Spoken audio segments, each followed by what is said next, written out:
lymphoblastic leukemias, lymphomas. I wish to underline that the prognosis of these neoplasms has dramatically changed during the last few decades. At the time being, most patients are cured by current available therapies. B-lymphoblastic leukemia lymphoma is a neoplasm stemming from precursor cells committed to the B-cell lineage. Leukemias are indeed much more frequent than lymphomas, and they correspond to the extensive involvement of the peripheral blood and bone marrow by neoplastic cells. On the other hand, lymphoma is a process confined to a mass lesion with no or minimal evidence of peripheral blood and bone marrow involvement.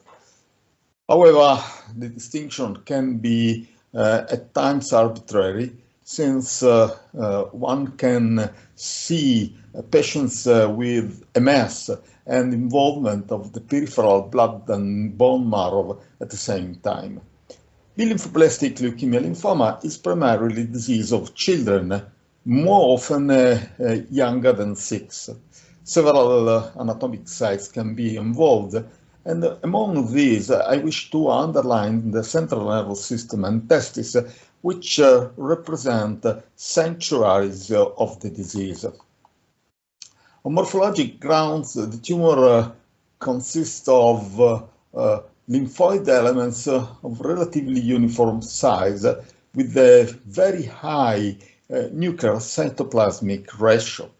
The nuclei are usually round to oval with finely dispersed chromatin, and the nuclei which can vary from inconspicuous to prominent. At times, the nuclear profile can be indented or convoluted.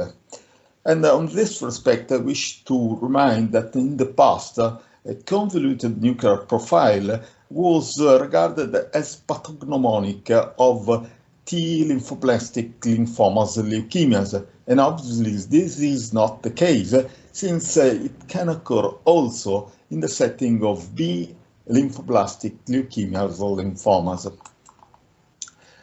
Several extramedullary sites can be involved. For instance, the lymph node. Here you see an example of such an occurrence, and please note the presence of a residual germinal center. Other examples of involvement, of extramedullary involvement, for instance, in the skin, the testis, or the muscle, as shown in this cartoon. The differential diagnosis includes M5 acute myeloid leukemias slash myeloid sarcoma. In other words, a acute myelogenous processes stemming from monocytes. Differential diagnosis is quite easy, since M5 AML or myeloid sarcoma are characteristically positive at termination CD68, CD163, and more often they show nuclear cytoplasmic positivity for NPM1, which actually corresponds to mutations of the gene. Another potential pitfall corresponds to the blastoid variant of mantle cell lymphoma. And once again, by immunohistochemistry, the differential diagnosis is straightforward, since mantle cell lymphoma does express cyclin D1, which is due to the occurrence of the T1114 translocation. The maturation of the B-cell system mainly occurs at the bone marrow level, with different steps as summarized in this cartoon. It's quite important to have this scheme in mind, since the different phenotypic profiles of acute lymphoblastic leukemias, lymphomas, actually correspond to the different steps of maturation of the B-cell system. As you can see here, depending on the level of maturation, some molecules are progressively lost, while others are acquired. The same holds true for the rearrangement of genes encoding for immune globulins. The first markers occurring in this setting are CD34 and TDT, in this case in conjunction with expression of CD10. Then there is the progressive appearance of a series of markers related to the B cell line. And among these, I wish to underline PAX5. PAX5, also known as B-cell specific activator protein, is a member of the highly conserved pair box domain family of transcription factors. It is encoded by the homologous gene and favors immune globulin gene rearrangements, activates the expression of B-cell specific genes such as CD79A, CD19, RAG, and represses non-B lymphoid genes. PAX5 is expressed in pro-B, pre-B, and mature B lymphocytes. And concerning the latter, I wish to remind that the expression of PAX5 is lost at the terminal steps of plasma cellular maturation of B lymphocytes. PAX5 is regarded as the most sensitive and specific marker for B lymphoblastic leukemias, lymphomas. However, it should be reminded that PAX5 is also expressed in acute myelogenous leukemia carrying the TA21 translocation, and this can occur in conjunction with the positivities for CD79A and CD19, in other words, two other B-cell markers. However, extensive immunophenotyping allows the differential diagnosis between the two conditions. Obviously, acute myelogenous leukemia is characterized by strong expression of myeloperoxidase, which doesn't occur in the setting of B lymphoblastic lymphomas leukemias. In addition, as you can see in this image, the positivity for PAX5 is observed in a proportion of the neoplastic cells, conversely to what's seen in B lymphoblastic lymphomas leukemias, in which the expression of PAX5 is ubiquitous. Caution should be actually taken into consideration as to what the expression of CD79A is concerned. Besides the possible positivity in the setting of acute myeloid leukemia carrying the TA21 translocation, one should remind, and we'll come to this point later on in the course of this presentation, that CD79A can also be expressed in the context of T lymphoblastic lymphomas leukemias. And as we will see, this occurs in a variable percentage of cases, from 10 to 50%, depending on the analyzed series. B lymphoblastic lymphomas leukemias usually lack the leukocyte common antigen and turn negative at the determination of T cell and myeloid associated markers, although CD13 and CD33 may be at times expressed. As I mentioned before, also the rearrangement of immune globulin genes recognizes different steps during the process of B-cell maturation.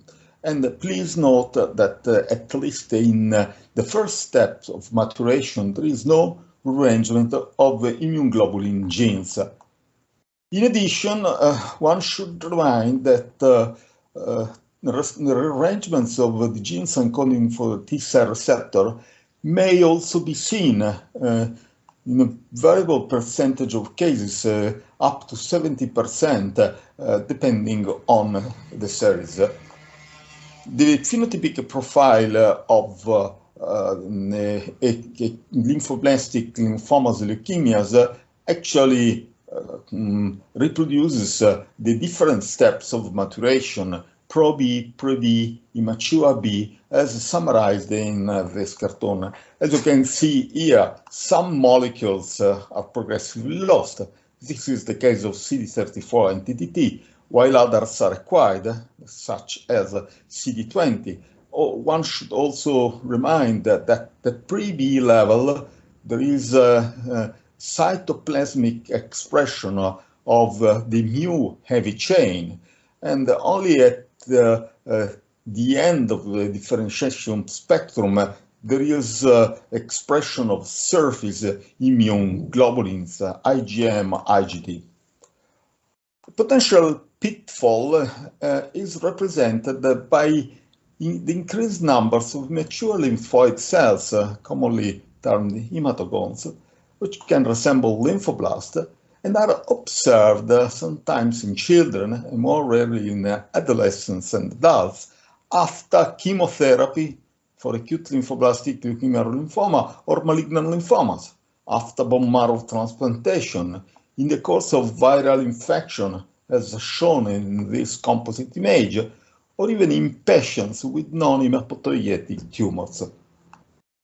The distinction between the two conditions cannot be always easy, especially the distinction between hematogones and possible minimal residual disease in patients treated for B lymphoblastic leukemia following chemotherapy. Hematogones are definitely more polymorphic than lymphoblasts, but the phenotypic profile doesn't help much. Therefore, the usage of molecular techniques can definitely help in the differential diagnosis. On this respect, I wish to remind that in the revised 4th edition of WHO classification, several recurrent genetic abnormalities have been reported, as summarized in this slide. In this field, I wish to remind this nice review article published 1 year ago in Hematologica. As you can see, there is the list of all the possible genetic aberrations occurring in the setting of B lymphoblastic lymphoma leukemia, and notably, some of them are provided with prognostic implications. For instance, you can see here excellent prognosis or poor prognosis, depending on the type of genetic abnormality present. In addition, these genetic abnormalities can be the rationale for the usage of targeted therapies. For instance, the cases Philadelphia positive or Philadelphia-like are extremely sensitive to tyrosine kinase inhibitors. Interestingly, the spectrum of genetic aberrations varying through ages, as summarized in this cartoon. For instance, Philadelphia positive and Philadelphia-like cases are definitely much commoner in patients older than 15, as shown here. Moving to T lymphoblastic leukemia lymphoma, obviously this is a neoplasm of precursor cells committed to the cell lineage. The criteria for the definition of leukemia and lymphoma are exactly the same as those previously mentioned for B lymphoblastic lymphoma leukemia. However, in this context, it should be reminded that lymphomas are definitely much more frequent than leukemias.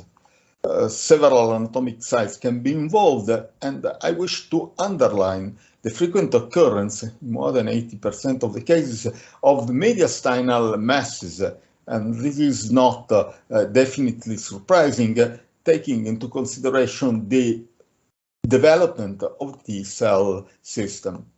The data recognizes two different steps. First of all, the initial development of T-cell system does occur in the bone marrow, but actually the majority of the maturation steps do occur in the thymus. And each step is characterized by different phenotypic profile, starting from lymphoid stem cells already committed to the T-cell lineage, and then in the thymus, the different steps represented by pro-T, pre-T, cortical and medullary thymocytes. I wish also to remind that in thymus, there is a selection of the elements of the T-cell system. Only small minority, about 5% of the cells, the T elements comprised within the thymus, actually move to the peripheral organs of the lymphoid system. And this is due to the selection which does occur in the thymus due to the exposure of T lymphoid cells to cortical elements, cortical and medullary epithelial cells, to dendritic cells, even to the B cell component, which is normally observed in the thymus. On morphologic grounds, T lymphoblasts resemble B lymphoblasts. However, there are some differences. First of all, there is a higher variability in the cell size, from small to large blastic cells. The nuclei are frequently irregular, convoluted, and the nuclei are relatively prominent. You see thymic involvement and the lymph node involvement. And once again, the phenotypic profile actually corresponds to the different steps of maturation of the T-cell system. As you can see here, you might have a pro-T, pre-T, cortical T, and medullary T phenotypic profile of neoplastic cells. And once again, there is an up and down of several markers. TDT and CD34 are progressively lost.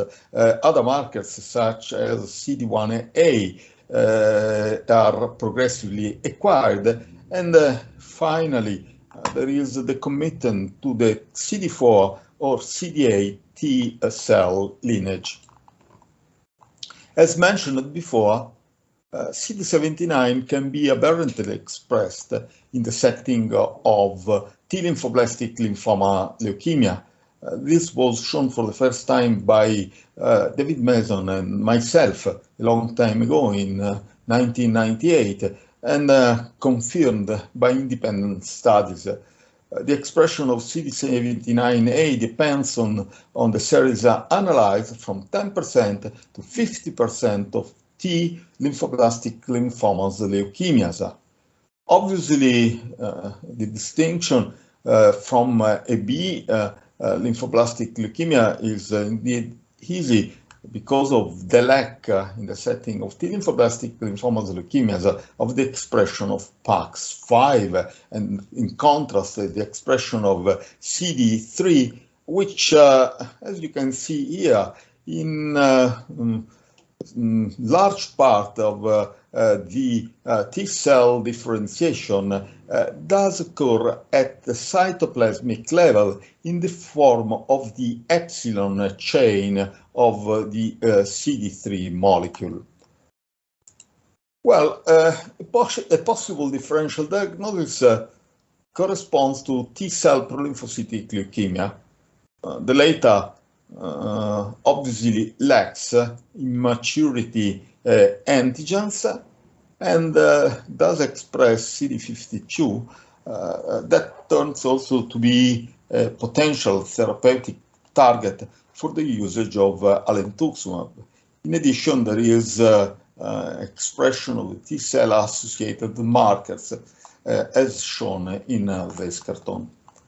Once again, the rearrangement of the genes encoding for T-cell receptor occurs in most instances, but not in all cases.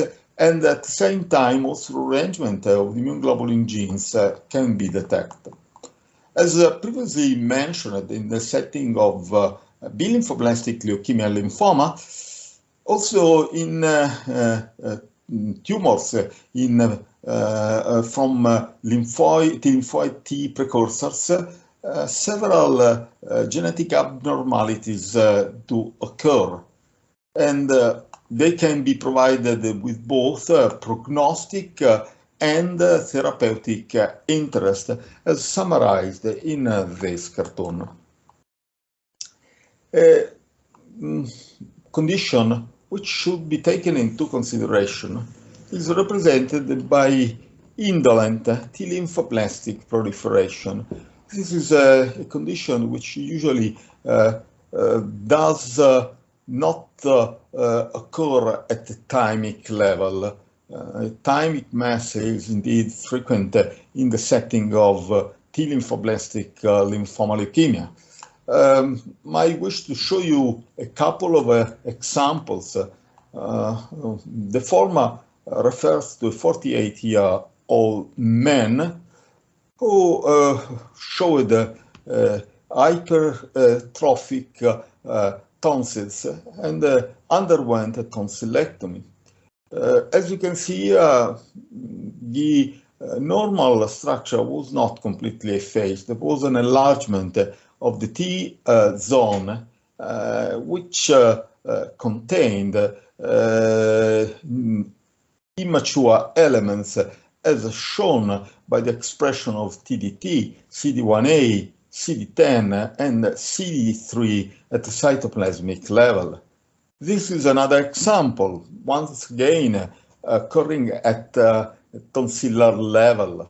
Several markers of immaturity were expressed, but notably no T-cell gene rearrangement was detected, as it usually happens in the setting of these proliferations. One of the main criteria for the differential diagnosis for classical T-lymphoblastic lymphoma leukemia is represented by the fact that the patients have a long clinical history, which is completely different from what observed in patients with T-lymphoblastic lymphomas, in whom there is really a very fast growth of more often a thymic mass. Well, let us move to Burkitt lymphoma. Burkitt lymphoma was the first lymphoid neoplasm associated with EBV. Was the first lymphoid neoplasm in which an activating translocation of MYC was demonstrated, and the first lymphoma recorded in HIV-positive patients. It was discovered and described for the first time in 1959 by Dennis Burkitt, who at that time was in charge of the pathologic anatomy activity in Kampala. Well, we recognized three different types of Burkitt lymphoma: endemic, sporadic, and HIV-related. Endemic Burkitt lymphoma does occur in Central Africa, in the malaria belt, and usually occurs in childhood. At the time of Burkitt's description, the mandible and the ovary were the most frequently affected sites, but we will see that the change was observed more recently. Sporadic Burkitt lymphoma is characteristic of Western countries. It can occur at any age. And the most frequently affected sites are the intestine, gonads, and central nervous system. The central nervous system is the most frequently affected site in HIV-related Burkitt lymphoma. I wish to remind that aggressive therapies such as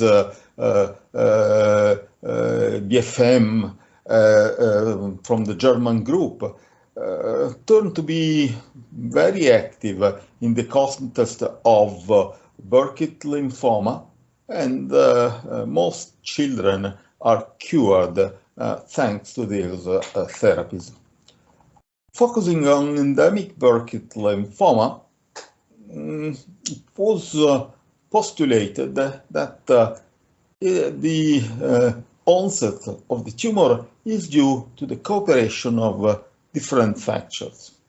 First of all, EBV, causing immortalization of B cells. Secondly, malaria, which induces proliferation. Thirdly, arbovirus transmitted by mosquitoes, representing an immunogenic stimulus. And finally, the fact that Euphorbia tirucalli is often used as a drug or as a toy, which can produce DNA damage with MYC rearrangement. We had the chance to look at a series of cases from in particular 95 cases from Ugandan tribes. And most cases occurred in patients a bit older than the one described by Dennis Burkitt. And as you can see here, also the site of involvement changed by comparison with what originally reported by Dennis Burkitt. Lymph nodes were more often affected. In contrast, the involvement of the jaw was definitely rare. Importantly, none of the 95 cases showed HIV integration. In other words, were pure endemic cases. Well, on morphologic grounds, endemic and sporadic Burkitt lymphoma show exactly the same morphology. They are isomorphic. Neoplastic cells are homogeneous in size. They are medium-sized. Their nuclei show reticular chromatin with numerous nuclei from 2 to 6, some of them adjacent to the nuclear membrane. The cytoplasm, which can be vacuolated, is deeply basophilic. Burkitt lymphoma is the most basophilic lymphoid neoplasm. In addition, neoplastic cells tend to a cohesive growth pattern, at least in properly fixed material. There is an exceedingly high number of mitotic figures, as you will see in a while, and there are numerous macrophages which produce a starry sky pattern. The macrophages are phagocytizing tingible bodies due to the fact that neoplastic cells rapidly proliferate but also undergo apoptosis. As you can see in this image, which is pathognomonic of Burkitt lymphoma. This is an an example of endemic Burkitt lymphoma, and at lower magnification, you see the starry sky pattern, which is due to the fact that the macrophages have a clear cytoplasm. You see phagocytizing nuclear debris, and at the same time, the neoplastic population is strongly basophilic. On phenotypic grounds, Burkitt lymphoma cells express B-cell markers, surface immune globulin IgM, and they turn positive at the termination of CD10, BCL6, and c-MYC. In contrast, the BCL2 is negative, and this explains also the high apoptotic rate of neoplastic cells. The proliferation rate is about 100%. You see examples of positivity for CD10 and BCL6, negativity for BCL2, only some reactive T lymphocytes are stained, and this is the proliferation rate assessed by the MIB1 monoclonal antibody. Almost, most if not all, or almost all cells are in the cell cycle. Interestingly, many years ago, Karl Lennart, in his book entitled Malignant Lymphomas Other than Hodgkin Disease, which was a philosophical title, proposed that Burkitt lymphoma stems from early or re-entering germinal center cells. This was based just on microscopic examination. And what originally understood by Karl Lennart was proven many years later in 2012 by Riccardo della Favera. More recently, by digital spatial profiling, we had a further confirmation of this concept. In particular, by this technique, we isolated the cells from the dark and light zone of the germinal center. And interestingly, Burkitt lymphoma cells showed a strict correlation with the elements of the dark zone. Endemic Burkitt lymphoma is usually EBV positive and carries the T814 translocation, causing rearrangement of the MYC gene.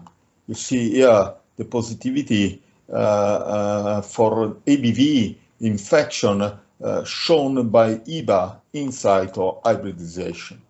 Sporadic Burkitt lymphoma shows a correlation with EBV in a small minority of cases, and even in HIV positive patients, no more than half of them show infection of neoplastic cells by EBV. Different translocations can occur, involving instead of the genes encoding for the heavy chains, immune globulin chains, the genes encoding for the light chains, kappa and lambda respectively. Molecular studies have revealed several genetic aberrations, and I wish to focus your attention on data obtained by gene expression profiling and next-generation sequencing. First of all, when Burkitt lymphoma was compared to other types of B-cell malignancy, it turned out to show a distinctive gene signature, thus underlying that Burkitt lymphoma is a unique molecular entity. However, some differences do occur among different subtypes. I mean, endemic, sporadic, of HIV related. Endemic Burkitt lymphoma and HIV-related Burkitt lymphoma are quite similar, the difference being consisting in 16 differently regulated genes. The difference is more pronounced as between endemic and sporadic Burkitt lymphoma. In fact, 254 genes are differently regulated, including those related to the cell cycle regulation.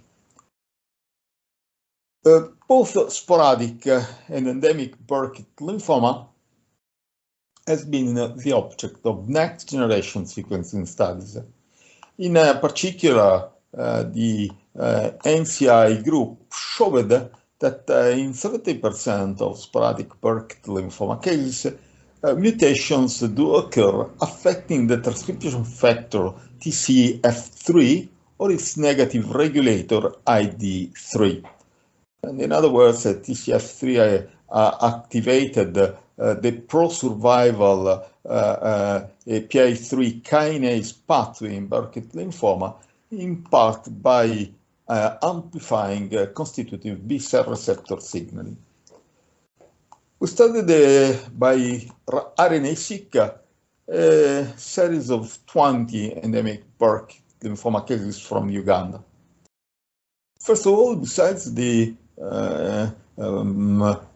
positivity for EBV, besides the infection, the EBV infection, we observed the quite common presence of other viruses, such as HHV5 or HHV8. Distinct lenticle programs were observed involving lytic genes, and by comparing endemic Burkitt lymphoma with sporadic Burkitt lymphoma, a lower frequency of mutations of MYC, ID3, TCF3, and TP53 were observed. In contrast, there was a higher frequency of mutations in ARID1A and recurrent mutations in ROA and CCNF, not previously associated with endemic Burkitt lymphoma, were found in about 20% of tumors.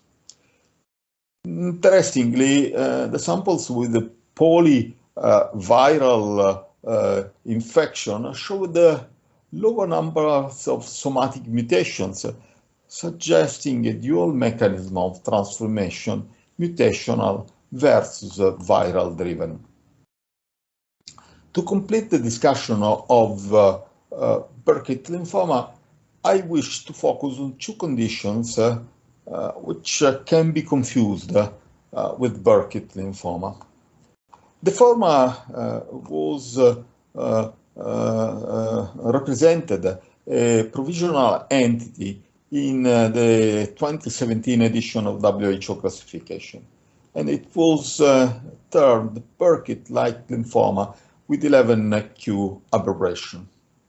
At the last Clinical Advisory Committee meeting held September 2021, it was decided that this provisional entity has no relationship with Burkitt lymphoma, but should be classified as diffuse large B-cell lymphoma with 11q aberrations. Roughly, the condition can mimic Burkitt lymphoma, but there are some important differences. Obviously, the number of cells expressing MYC is definitely lower, and this corresponds to the fact that there is no MYC translocation. And the staining also for CD10 is stronger than the one observed in Burkitt lymphoma. Another potential pitfall corresponds to the so-called high-grade B-cell lymphoma. Actually, different types of high-grade B-cell lymphoma are recognized, but among them, one should remind the cases which in the past were regarded as gray zone between diffuse large B-cell lymphoma and Burkitt lymphoma. These cases more often carry double or triple hits. They can resemble Burkitt lymphoma. However, the neoplastic population is definitely much larger and pleomorphic than the one observed in Burkitt lymphoma. If you remind the picture I showed before. And these cases more often carry double or triple X, in other words, double or triple arrangement of MYC, BCL2, and BCL6. And definitely, this can be easily recognized by FISH analysis, and this is provided with important therapeutic implications, since the cases with double or triple hit have much more aggressive clinical behavior than the remaining diffuse large B-cell lymphomas and require intensive chemotherapies. Finally, I wish to focus your attention on anaplastic large cell lymphoma ALK positive. Actually, it is characterized in about 80% of cases by the T25 translocation, which was discovered by David Mason a long time ago. The T25 translocation P23Q35 causes the formation of a fusion gene, which includes the N-terminal region of the gene encoding for the nucleophosmin and the transcriptional region of the gene encoding for the anaplastic large cell lymphoma kinase. Importantly, the fusion genes encodes for a chimeric protein, and this is located both at the nuclear and cytoplasmic level. This is due to the fact that nucleophosmin is a shuttle protein and therefore promotes the accumulation of the chimeric protein also at the nuclear level. Through time, different translocation, all involving the ALK gene, have been reported. Definitely, they have a much lower frequency by comparison with the T25 translocation, but anyway, all of them cause overexpression of the ALK gene and protein. And as you can see here, depending on the partner gene, the chimeric protein may be located in the cytoplasm or at the cell membrane. The overexpression of the ALK gene and protein is of pivotal importance for the oncogenic process, as shown by Roberto Chiarle. The T25 translocation invariants cause downstream exactly the same effect. First of all, they produce activation of JAK-STAT pathway. Secondly, of the ACK-mTOR. There is activation of the AP1, causing constitutive expression of the CD30 molecule, and overexpression of JUNB and c-Jun, causing overexpression of PDGF receptor alpha and beta. All these effects are important also on therapeutic grounds. For instance, it was shown that ALK-positive anaplastic large cell lymphoma can be sensitive to tyrosine kinase inhibitors. Obviously, the constitutive expression of CD30 does represent the ideal target for antibodies raised against CD30, such as brentuximab vedotin, in which an antibody raised against CD30 is conjugated with the toxin monomethyl auristatin E. On morphologic grounds, more often, ALK-positive anaplastic large cell lymphoma spread through sinuses. In addition, it is characterized by extremely large cells, the largest among lymphoid tumors, which reveal a cohesive growth pattern. In addition, there are these typical cells with the kidney-shaped or also shaped profile, usually termed as hallmark cells, since they are distinctive of this condition.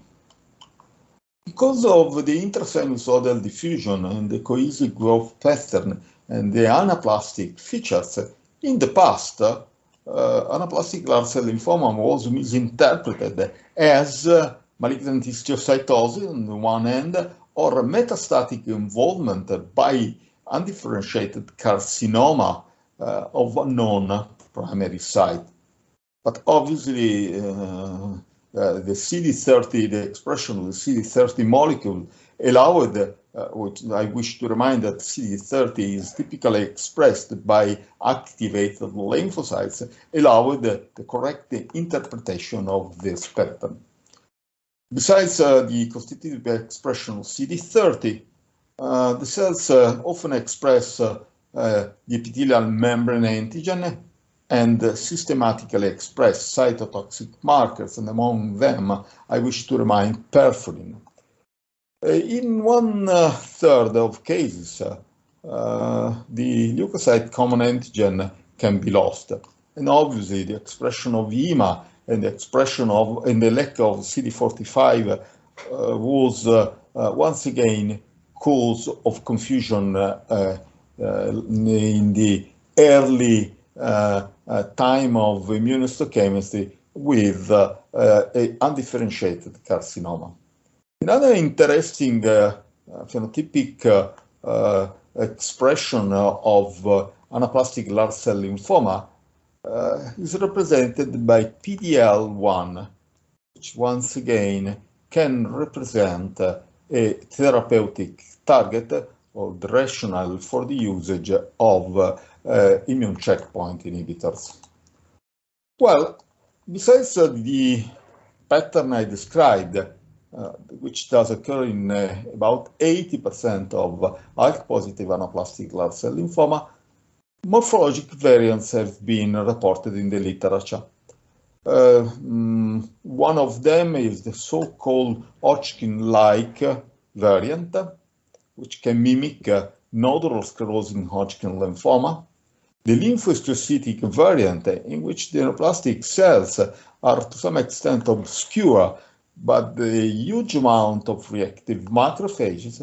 And finally, the small cell variant, in which the size of the anaplastic cells is definitely smaller than in the classical type, in spite of the fact that the hallmark cells can be detected. But when performing immunohistochemistry, one can see that the genetic aberrations are the overexpression of the ALK protein does occur also in the small elements. In addition, one should remind that possible variations in terms of cell morphology can occur during the course of the disease. You see here the same case at the time of diagnosis, which show in which was a typical pattern was a typical observed in 80% of the cases classical morphology. However, the case relapsed as a small cell variant. Importantly, anaplastic large cell lymphoma, ALK-positive, more frequently occurs in children, adolescents, and young adults. And the prognosis turns to be quite good, as you can see in this cartoon. However, one should determine two important things. First of all, when the process does occur in elderly or in adults or elderly, actually the prognosis is not that good. Secondly, when occurring in young patients, the prognosis is related to the International Prognostic Index as shown by Brunangelo, Fallini and I several years ago. The cases with a high, intermediate high IPI have an aggressive clinical course, also in young individuals. And this was confirmed in a large cells of 263 patients due to an international effort in terms of overall and progression-free survival. Finally, I wish to thank my co-workers for the contribution given to this presentation and you all for your attention. Thank you very much for this insightful presentation. And I invite the participants to make questions to Prof. Pileri, writing in the chat or raising at the end through the dedicated button. While we wait for questions, I have a quick question for you. Yeah. You described in the Burkitt lymphoma the difference in gene expression profiling between the sporadic, endemic, and HIV-related forms. Since you've this huge morphological experience, do you see any difference also in the morphology among these three? No. The two forms are isomorphic, so no, there was no difference in terms of morphology.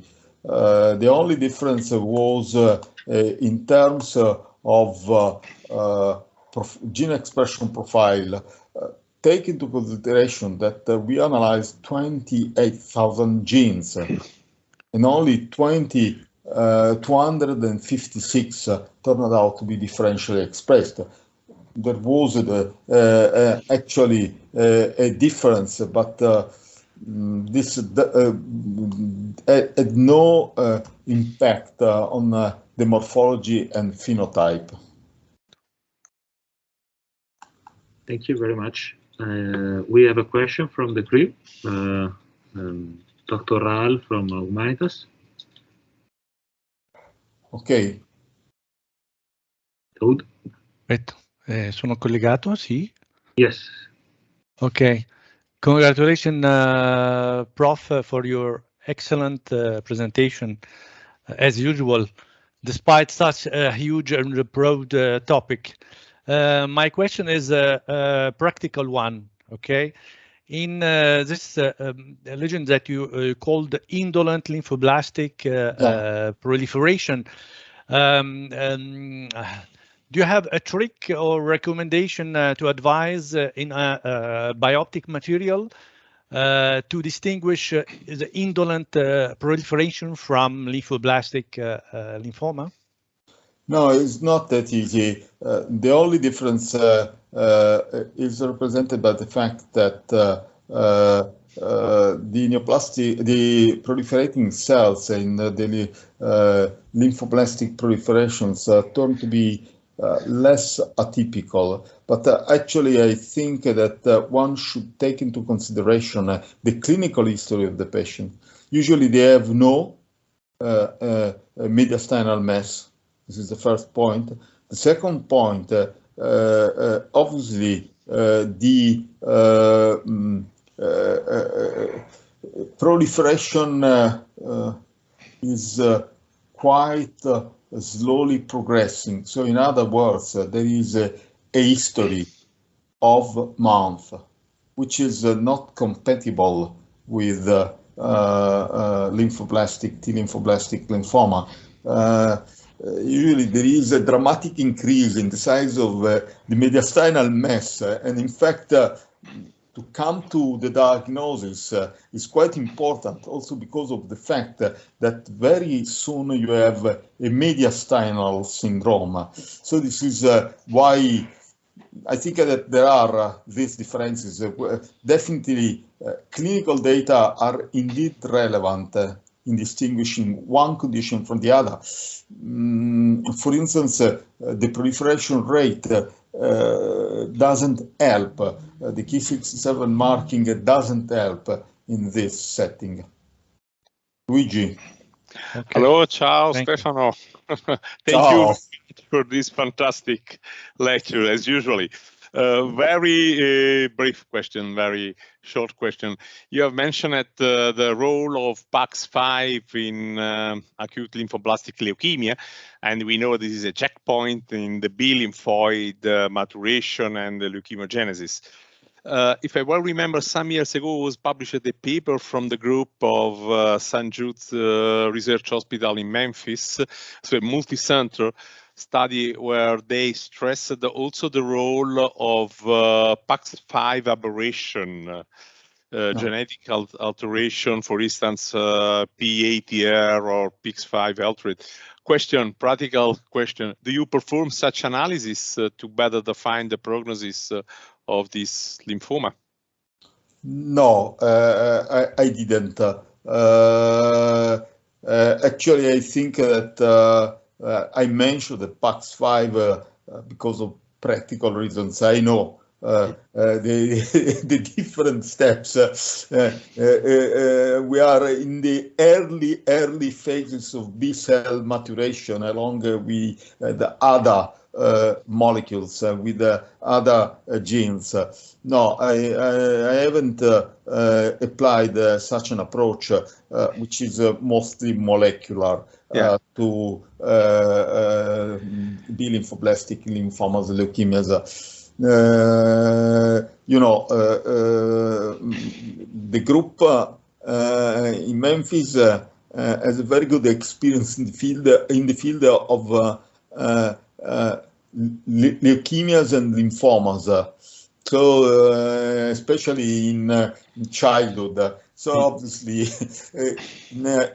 The daily practice, the cases of lymphoblastic lymphomas or leukemias are rather rare. And often are diagnosed, the leukemic cases, by hematologists, not by hematopathologists. What I can tell you, this is something which I can tell you. At the time being, we discovered a gene signature which in the setting of blastic plasmacytoid dendritic cell neoplasm predicts the central nervous system involvement. So the dissemination to the central nervous system. And we are doing the same in cooperation with Robin Farr in the setting of B lymphoblastic leukemias, because Philadelphia positive, Philadelphia-like, or Philadelphia negative. We are performing targeted gene expression profiling with a rather large panel of genes, custom panel, to see whether we can identify a gene signature which predicts the involvement of the diffusion, the dissemination to the central nervous system. As I mentioned before, the central nervous system is a kind of sanctuary where the neoplastic cells can remain dormant, and obviously the relapse of the disease can occur at the CNS level. This is why, in other words, if we can produce such signature, this means that all cases which turn positive at signature should undergo central nervous system prophylaxis. The same holds true for blastic plasmacytoid dendritic cell neoplasm, where usually central nervous system prophylaxis is not performed. So we are struggling to produce something a bit different, but very practical. a very practical test. Thank you so much for your answer. Okay, thank you very much for the participation of everyone, and time is up. So further question, you can address them to me, and I will turn them to Professor Pileri. And I remind you, our next appointment on the March 25th on non-Wilms renal cell carcinoma and Wilms tumor in Italy. Okay. Thank you very much. Thank you all for obviously attending this lecture. Luigi for the invitation and Salvatore for the support, which was indeed, as you know, usually I give lectures also for Bologna, for the university here in Bologna, and by using the same Microsoft Teams, which for me is a bit more indigenous than Zoom. So it is true. Yes, it is true. It's much more friendly than Microsoft Teams. Okay, but bye everybody. Thank you very much. Thank you again, Stefano. Thank you so much, really. Thank you very much. Highly Bye. appreciate Bye. it, really. Thank you.